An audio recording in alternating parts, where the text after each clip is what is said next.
Assalamualaikum warahmatullahi wabarakatuh. Kembali lagi ya dengan saya, pastinya setelah beberapa video yang telah saya upload sebelumnya. Kali ini saya ngonten lagi perjalanan pulang dari selesai ceramah takziah ya. Innalillahi wa inna ilaihi raji'un. Jadi yang meninggal itu tak lain dan tak bukan adalah saudara saya. Dia adalah anggota di komunitas kita RCT ya, R15 Klub Tamiang. Sedih hati, teriris hati kita melihatnya karena ayah kandungnya yang meninggal kan. Yang tabah ya Rian ya. Untuk Rianda yang kalaupun nonton ini video, saya minta yang tabah, yang kuat, yang ikhlas. Nah,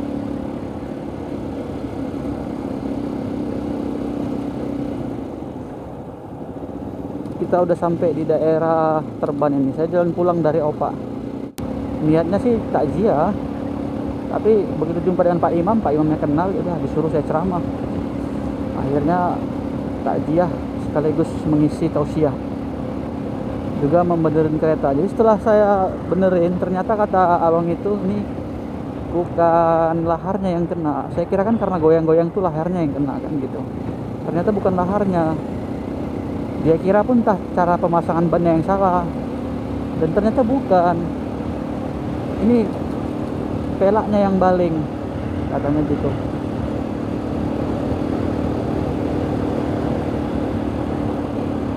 Ya, kayak mana lagi lah. Berarti besok kalau ada waktu, kalau sempat, kita ke toko ahli pelak ya kan. Dipres lah toko-toko sampai bulat lagi ya kan. Jadi terasa memang goyang-goyang. Ini karena saya tahan nih pakai tangan, jadi tangan tuh bekerja lebih capek gitu ya, nahankan arah belokan. Makanya kalau udah kayak gini nih nggak bisa pelan, harus kencang-kencang, jadi nggak terasa kali goyangnya kan, getarannya. Tapi kencangnya saya pun juga nggak sampai terlalu kencang, standar lah, nggak sampai 100 lebihan gitu.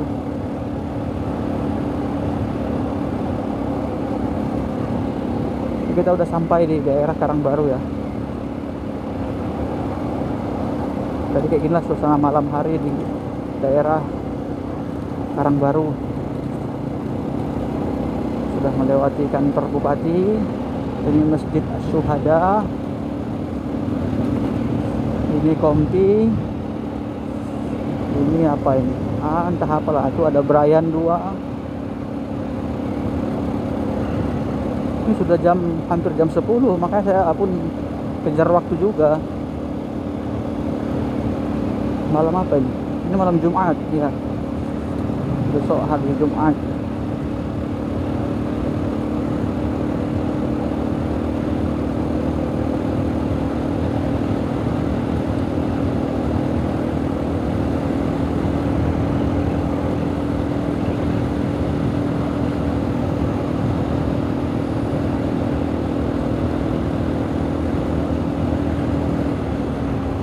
Itu tadi adalah acara takziah malam yang ketujuh ya, tahlilan malam yang ketujuh, dimana malam pertama, kedua, dan sampai ketiganya saya nggak bisa datang terlalu jauh. Waktu itu pun juga saya ada kegiatan kan.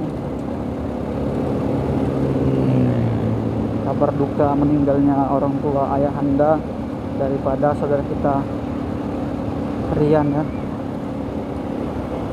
Kami semua di grup itu, di klub itu turut berduka cita, tapi satu pun nggak ada yang bisa ke sana karena akses ya, kemudian kesibukan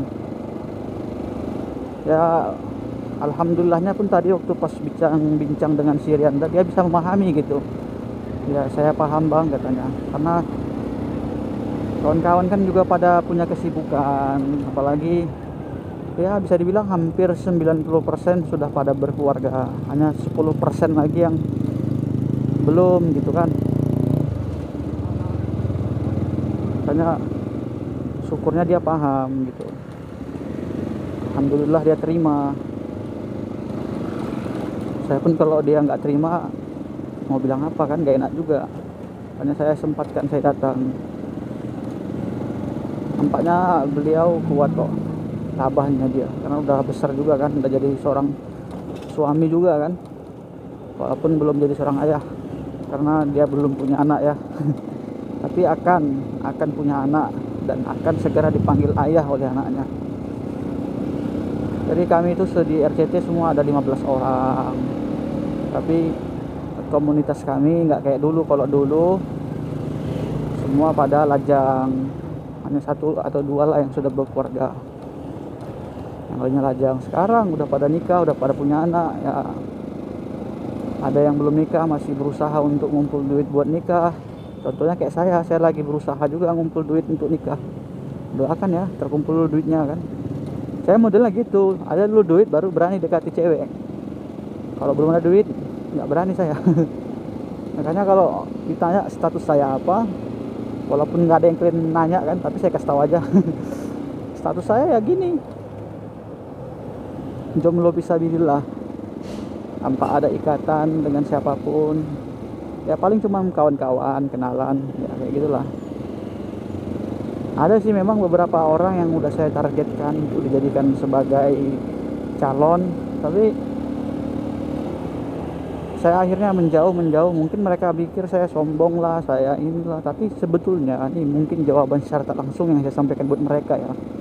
Saya bukan sombong, saya bukan nggak mau menjalin kedekatan dengan kalian, tapi saya hanya menjaga. Saya nggak mau terlalu berani sementara saya belum punya pegangan, belum punya kekuatan. Nanti setelah saya kumpul dulu keuangan, normal dulu pekerjaan, normal dulu pemasukan, ya udah terkumpul juga dengan keuangan, nah saya berani. Dengan siapapun saya berani, karena kan laki-laki ini sifatnya mencari dan perempuan kan menunggu gitu. Kalau kemudian kalian nggak sabar nunggu saya, kalian nggak ada salahnya juga menerima orang lain di hidup kalian, nggak masalah. Wah, ini ada razia malam. Oh, ada kecelakaan. Kok rame-rame di situ tadi? Oke, kita udah keluar kota Kuala Simpang. Jadi saya simpulkan, maaf Rianda, kawan-kawan yang lain yang sesama di RCT juga, ada 15 orang kita dalam satu komunitas. Yang 15 itu mungkin hari ini yang bisa Rianda lihat cuman saya yang datang mewakili yang lain, dan untuk itu saya juga mewakili yang lain mengucapkan permintaan maaf. Bukan mereka tak bisa datang, tapi memang bukan mereka tak mau datang, tapi memang karena kesibukan yang membuat tak bisa datang ya. Jadi kami semua mungkin hanya bisa mengirimkan doa dan masukan untuk Riandanya harus kuat, harus sabar, harus semangat, harus ikhlas, tabah ya. Karena siapapun pasti akan berada di titik itu gitu. Ya kita semua pada dasarnya bakalan meninggal juga kan. Orang-orang di sekitar kita pasti bakal meninggal juga kan. Nggak ada yang kekal, kita semua bakal meninggal, hanya masalah waktu. Hari ini mungkin Riana duluan yang mengalami itu, suatu hari siapa tahu itu mungkin entah siapa, belum tahu kita kan gitu. Jadi yang jelas kami 15, tapi yang 15 itu saat ini penuh dengan kesibukannya masing-masing. Dan saya juga pernah mengatakan seperti ini sama teman-teman. Ya kita udah pada berkeluarga, saya bilang seperti itu. Kita banyak yang hancur keluarganya, bahkan banyak yang dipecat dari pekerjaannya karena selalu mengutamakan komunitas.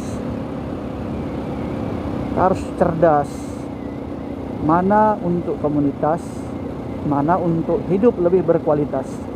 Karena sejatinya hidup itu terutama adalah keluarga, itu yang nomor satu. Kemudian pekerjaan itu juga bagian yang utama. Masalah hobi itu nomor sekian, komunitas itu nomor sekian. Jadi itu makanya hari ini kami nggak ada lagi ngopi-ngopi, kopdar, kumpul apa, nggak ada. Nah, kalau dulu jangan tanya, setiap malam Sabtu kopdar, ya kan. Setiap bulan ada turpen, touring pendek. Tapi berapa kali sebulan tur jeep, touring wajib. Kita ada, tapi sekarang jangan tanya. Untuk kumpul pun susah. Paling kami kalau kumpul tuh ya nggak harus malam Sabtu, nggak harus namanya kopdar. Paling sekedar ngopi-ngopi biasa gitu. Siapa yang sempat, ada dua orang gaskan. Sendiri ya, saya sendiri ngopi. Bahkan nggak harus bersama dengan komunitas, kadang ngopi dengan orang-orang yang lain gitu. Intinya memang kami ya, bukan komunitas yang lain. Kalau masalah mungkin ya mereka masih menjaga keaktifannya, kesolidaritasannya, menjaga kualitas di komunitasnya, tapi kami mungkin hari ini belum bisa seperti mereka, dan itu merupakan kelemahan kami ya. Saya nggak menyalahkan mereka, justru saya menyalahkan kami yang sekarang ini lagi kayak gini. Tapi saya menjelaskan bahwa meskipun kami begini ya, kondisi kami sedang seperti ini, mungkin dinilai komunitas lain saya nggak penting sih sebetulnya, mau dinilai mati suri kayak atau patung kayak, itu hak mereka gitu kan. Tapi yang mau saya bilang adalah suatu saat akan ada masanya kita bakal kumpul bersama, bakalan seperti dulu, walaupun di waktu dan di dimensi yang berbeda, kejadian yang tak sama. Tapi suatu saat nggak bisa kita merasakan, entah itu mungkin keturunan kita, akan ada masanya. Tapi hari ini ya udah fokus dulu ke kehidupan masing-masing, perbaiki dulu masing-masing gitu kan. Kalau ada kemudian yang butuh healing, butuh liburan, butuh touring, ya udah gas. Tanya siapa yang bisa, gas gitu kan. Kayak saya kemarin gitu, saya suntuk di rumah nih, capek kerja nih, kemudian juga ada beban pikiran, udah saya touring sendiri. Saya coba ajak kawan lagi pada sibuk, nggak usah dipikiri. Menunggu kawan sampai bisa kumpul semua tuh mungkin hal yang mustahil ya, mungkin untuk saat ini, tapi nggak tahu kalau saat di masa depan nanti. Tapi yang jelas itu sesuatu yang mustahil. Ya udah, siapa yang bisa gerak. Saya bisa geraknya sendiri, yang lain pada nggak bisa. Udah saya gerak sendiri dan nggak ada masalah dengan hati gitu. Yang penting kita saling memahami, karena solid itu bukan harus selalu sama-sama makan sama, ngopi sama, kereta sama, berak pun sama. Nggak harus kayak gitu. Solid itu cara berpikir kita gimana. Kita bisa nggak memahami kesibukan yang lain seperti itu kan, tanpa memaksakan kehendak kita sendiri gitu. Jadi ya udah ya. Buat teman-teman yang masih dalam kesibukan, tetap semangat bekerja, semangat cari untuk kehidupan. Yang belum nikah cepat terkumpul untuk kemudian menikah ya, termasuk saya aminkan untuk kalian dan aminkan juga untuk saya, amin. Dan yang mungkin baru punya anak satu, baru menikah punya istri satu, tetap semangat, jangan pernah berpikir untuk menjadikan istri nambah jadi dua, jangan ya. Saya aja nggak berani. Kalau kalian berani, hebat lah.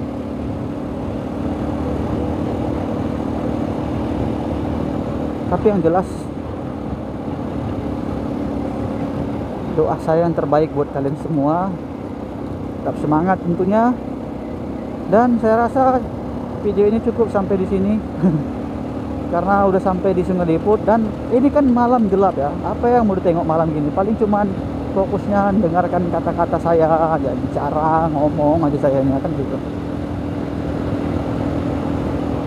Untuk kegiatan besok hari, kita bicarakan besok hari juga. Tapi planning saya pergi ke bengkel, cari bengkel spesialis vela ya, press vela. Karena stangnya kalau dibawa pelan kayak gini nih, bannya kan muter-muter kayak kempes, terasa berat gitu megangnya. Kayak saya agak-agak kencang sedikit lah biar nggak goyang kali, kayak stang becak jadinya. Yang awalnya saya kira lahar atau mungkin salah pemasangan ban, karena ban itu kalau nggak keluar garisnya itu kan dia goyang-goyang juga gitu. Tapi setelah dicek oleh Bang Ipan yang di daerah rumahnya Rianda, tempat ahli musibah, tempat kami takziah, dia bilang, "Bang, sudah saya cek nih Bang," katanya, "ini yang udah positif jelas pelaknya atau udah dibukanya bannya, ceknya baling gitu. Dan untuk belakang saya kira awalnya ayunan shock, ternyata bukan ayunan shock. Ayunan shocknya masih bagus, tapi yang kena ini adalah bos swing armnya ya. Saya tanya berapa, sekian tadi katanya. Jadi saya harus menyiapkan uang dulu segitu ya, baru besok atau besoknya lagi atau lusanya berangkat kita benerin ya. Intinya buat sepeda motor ya. Si putih, terima kasih selama ini atas perjuangannya. Saya jangan khawatir ya, apapun kebutuhanmu, apapun keperluanmu saya akan berikan semampu saya. Kamu minta jajan saya belikan, kamu minta ganti ini ganti itu saya belikan. Yang penting satu, saya minta tolong jangan bunuh aku di jalan, oke? Mohon kerjasamanya ya. Ya kita yakin dia ini dengar sebetulnya. Nggak ada yang nggak hidup di dunia ini, Allah ciptakan hidup. Walaupun itu mungkin benda mati, tapi sebetulnya dia hidup, dia punya nyawa. Hanya saja tak bisa kita lihat dengan mata kita. Mata kita ini kan terbatas penglihatan. Tapi yang udah jelasnya itu dia hidup ya, hidup ya. Kita ajak aja dia ngomong, walaupun mungkin dibilang orang kita gila ya, tapi sebetulnya para pembalap-pembalap internasional itu, pembalap MotoGP itu, mereka menjadikan motornya itu sebagai sahabat. Nah, mereka meyakini motornya itu punya jiwa. Dan itu saya rasakan ketika saya memakai sepeda motor ini di jalanan kencang ya. Seolah-olah dia itu ngomong, tundukkan badanmu untuk menghindari angin ya. Dan tundukkan, akhirnya makin tambah kencang gitu kan. Karena angin berhasil kita kendalikan ya, maksudnya kendalikan pas lagi jalan, bukan pas lagi berhenti bisa mengendalikan angin. Artinya mata kita, badan kita nggak terlalu nangkap angin gitu kan, jadi menambah speed ya. Karena ketika ada tikungan kayak seolah-olah itu ngomong, ini agak ditundukkan, agak di apalah kayak gitu kan. Jadi ya ada jalan rusak, ada jalan lubang, kayak seolah-olah itu ngomong ya, rem kayak gitu. Jadi wih, ini anak touring ini. Nah ini udah goyang-goyang nih. Kalau saya bawa pelan kayak gini goyang-goyang. Wis, bus ini mengerikan.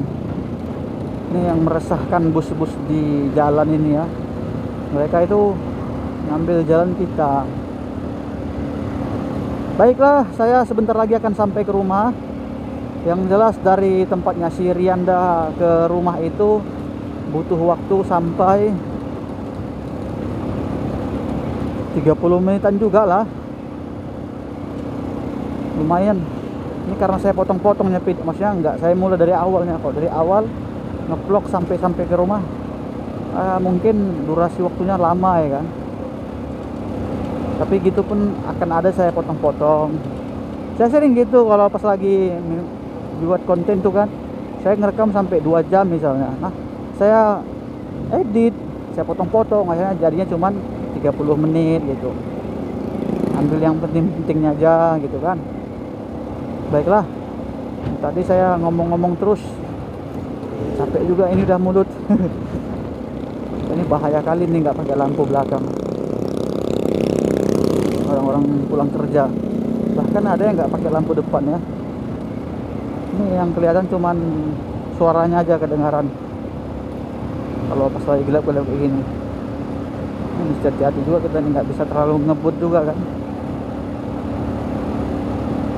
Oke lah, nggak jadi nampak saya nggak berhenti closing. Sampai ketemu di video berikutnya. Dukung terus channel YouTube kita seperti biasa, like, comment, share, dan subscribe. Juga tekan tombol lonceng untuk berlangganan. Saya Abdul Wahab pamit undur diri. Saya akan akhiri video ini di sini, bukan di sana tapi di sini. Saya pamit. Assalamualaikum warahmatullahi wabarakatuh.